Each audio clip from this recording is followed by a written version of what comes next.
दिल्ली के राम मनोहर लोहिया अस्पताल को लेकर चल रहे विवाद में अंततः आम आदमी पिस रहा है। दरअसल कोरोना का संकट दुनिया के तमाम देशों में मानव जगत पर सबसे बड़े खतरे के तौर पर देखा जा रहा है। तमाम देशों के लोग और सरकारें इस समय अधिक से अधिक संवेदनशीलता दिखाते हुए पीड़ितों के साथ खड़े हैं, लेकिन भारत में राजनीति और राजनीतिक मल्ल युद्ध को आदर्श अखाड़ा मिल गया है। राज्य आपस में एक दूसरे पर आरोप प्रत्यारोप में लगे हैं, तो केंद्र और राज्य की सरकारों की कुश्ती में जनता बलि का बकरा बन रही है। दिल्ली में पिछले कुछ दिनों से राम मनोहर लोहिया अस्पताल को लेकर चल रहे विवाद को भी देखने पर ऐसा ही कुछ लगता है। दिल्ली का राम मनोहर लोहिया अस्पताल केंद्र सरकार के अधीन है और ऐसे में दिल्ली सरकार का इस अस्पताल पर आरोप लगाना ज्यादातर लोगों के लिए खबर तो थी, लेकिन आश्चर्य नहीं। आरोपों की शुरुआत 3 जून को तब हुई जब आम आदमी पार्टी के राष्ट्रीय प्रवक्ता और दिल्ली के विधायक राघव चड्ढा ने आरएमएल अस्पताल पर जांच में गड़बड़ी करने और रिपोर्ट समय पर न देने के आरोप लगाए। राघव चड्ढा ने कहा कि दिल्ली सरकार की जांच में राम मनोहर लोहिया अस्पताल के 30 कोरोना पॉजिटिव नमूनों में से 12 दोबारा जांच में नेगेटिव निकले।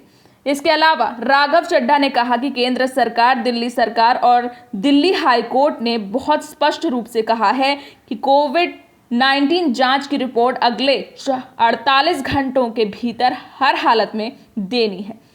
प्रयास करना है कि 24 घंटे के अंदर ही दे दी जाए, लेकिन आरएमएल ने इस प्रोटोकॉल का पूरी तरह से उल्लंघन किया है। आईसीएमआर डेटा के अनुसार आरएमएल कभी 72 घंटे, कभी 6 दिन या 7 दिन या 10 दिन और कभी 31 दिनों के बाद रिपोर्ट दे रहा है। जिन लोगों को 3 दिन बाद रिपोर्ट मिली उनकी संख्या 281 है। 4 दिन बाद 210 लोगों को रिपोर्ट मिली, 1 हफ्ते बाद 50 लोगों को रिपोर्ट मिली, 4 लोगों को 9 दिनों के बाद रिपोर्ट मिली और कुछ लोगों को 31 दिनों के बाद रिपोर्ट मिली। इसके बाद अगले दिन दोपहर में दिल्ली के राष्ट्रीय मंत्री सत्येंद्र जैन ने भी यही आरोप दोहरा दिया। उन्होंने कहा, हाल ही में आरएमएल अस्पताल की 94% सैंपल की जांच रिपोर्ट पॉजिटिव आई है, जबकि हमने इसमें से 45 रिपोर्ट को नेगेटिव पाया।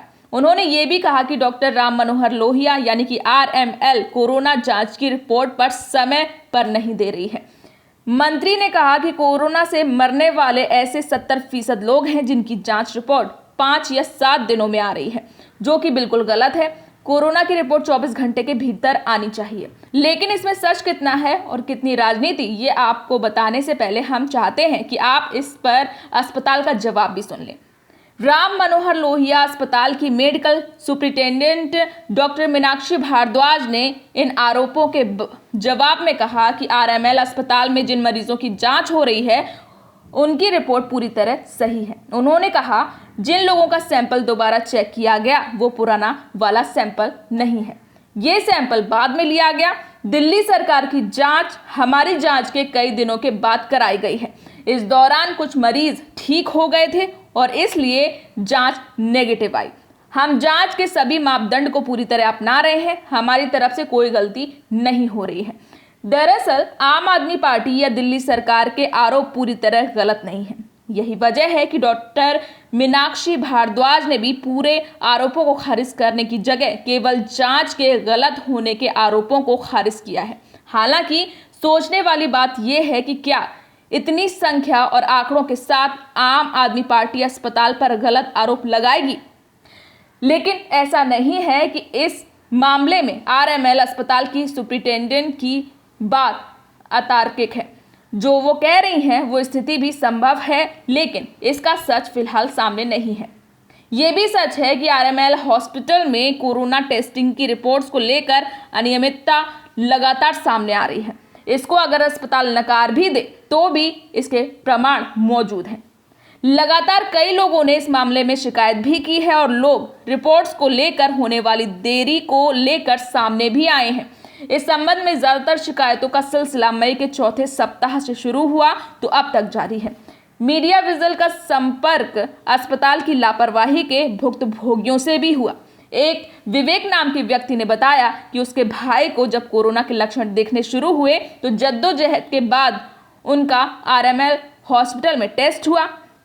28 मई को उनके भाई का टेस्ट हुआ, लेकिन कई बार अस्पताल में और हेल्पलाइन पर संपर्क करने के बाद भी उनको कोई जानकारी नहीं मिली। इस बीच उनके पिता को भी कोरोना के लक्षण दिखने लगे, जो कि हृदय रोगी हैं और उनकी स्थिति ज्यादा खराब हो रही थी। लेकिन उनके पिता को इसके बावजूद अस्पताल की ओर से घर पर ही रहने को कहा गया। विवेक के भाई की रिपोर्ट, जो कि कोरोना पॉजिटिव थी, वो उनको तब मिली जब वो 2 जून को रिपोर्ट लेने खुद अस्पताल पहुंच गए। वहां उनको जब रिपोर्ट मिली तो उस पर 29 मई की तारीख पड़ी हुई थी, यानी कि उनके भाई की रिपोर्ट आने के 5 दिन बाद तक उनको इस बारे में ना तो सूचित किया गया कि उनके भाई की कोरोना रिपोर्ट पॉजिटिव है और ना ही ये रिपोर्ट तैयार हो गई है इसका जवाब दिया। अगर वो खुद रिपोर्ट लेने ना जाते तो पता नहीं उनके भाई की कोरोना रिपोर्ट अब तक उनके पास पहुंचती या नहीं। इसी तरह विवेक के पिता की रिपोर्ट भी उनको 3 जून को मिली, जबकि वो टेस्ट के लिए सैंपल 29 मई को दे चुके थे। उनको फोन करके बताया गया था कि उनके पिता की रिपोर्ट कोरोना पॉजिटिव है। यही नहीं, पिता की स्थिति बिगड़ने पर जब उन्होंने अस्पताल से संपर्क किया तो उनको ये कहकर अस्पताल में भर्ती करने से मना कर दिया गया कि सर्वर पर उनके पिता का डेटा अपडेट नहीं हुआ है। ये परिस्थिति उनके टेस्ट के 5 दिन बाद की थी। इसके बाद आम आदमी पार्टी के विधायक दिलीप पांडे की पहल पर विवेक गुप्ता के पिता को अस्पताल में भर्ती किया गया। विवेक की मदद को तो विधायक आ गए, लेकिन ज्यादातर लोग इसकी लापरवाही से जूझते हुए धक्के खा रहे हैं। सोच कर देखिए कि कितने लोग होंगे जो बिना किसी सपोर्ट सिस्टम या प्रभावशाली व्यक्ति की मदद के अपना टेस्ट तक नहीं करवा पा रहे होंगे। ऐसा भी नहीं है कि ये स्थिति केवल केंद्र सरकार के अस्पतालों के साथ है, कमोवेश दिल्ली सरकार के अस्पतालों की स्थिति भी यही है। रिपोर्ट के मुताबिक इस स्थिति में राज्य और केंद्र के स्तर पर ज्यादा अंतर नहीं है। हाँ, ये सच है कि विलंब की स्थिति सर्वाधिक खराब राम मनोहर लोहिया अस्पताल में है, लेकिन सच ये है कि आरएमएल अस्पताल की ये घटना एक अंदाजा दे सकती है कि वहां लापरवाही किस हाल में है। अंदरूनी सूत्रों से बात करने पर हम अभी जो आकलन कर सकते हैं उसके मुताबिक राज्य और केंद्र दोनों के बीच जद्दोजहद एक ही बात की है। लापरवाही अपनी जगह है, लेकिन राज्य और केंद्र दोनों की कोरोना के आंकड़ों को कृत्रिम तरीके से, यानी कि कम टेस्ट, अस्पताल में मरीज भर्ती ना करके और जल्दी डिस्चार्ज के जरिए नियंत्रित करने की कोशिश कर रहे हैं। इसी जद्दोजहद में अब केंद्र सरकार और राज्य सरकार के अंतर्गत काम करने वाले अस्पताल और नेता भी आमने सामने आ गए हैं। जाहिर है कि किसी भी सरकार के हाथ से परिस्थिति फिसलती दिखाई दे रही है। देश की केंद्र में सत्ता में बैठी पार्टी और केंद्रीय गृह मंत्री रविवार से बिहार में ऑनलाइन रैली करके चुनावी अभियान शुरू कर रहे हैं। गुजरात में विधायक तोड़कर राज्यसभा सीटों को बढ़ाने की कवायद चल रही है और जनता जिनको मसीहा मानकर बैठी है उनके सामने लक्ष्य ये है कि कैसे कुर्सी के पाए 4 से 6 कर लिए जाएं, क्योंकि जनता बस वोट है जिसका चुनाव में इस्तेमाल होता है और इसके बाद कुछ भी नहीं। हमारी न्यूज़ आपको पसंद आई हो तो वीडियो को लाइक करें और हमारे साथ जुड़े रहने के लिए चैनल को सब्सक्राइब कर बेल आइकन को ज़रूर दबाएं, जिससे हमारी सारी अपडेट्स आपको मिलती रहें।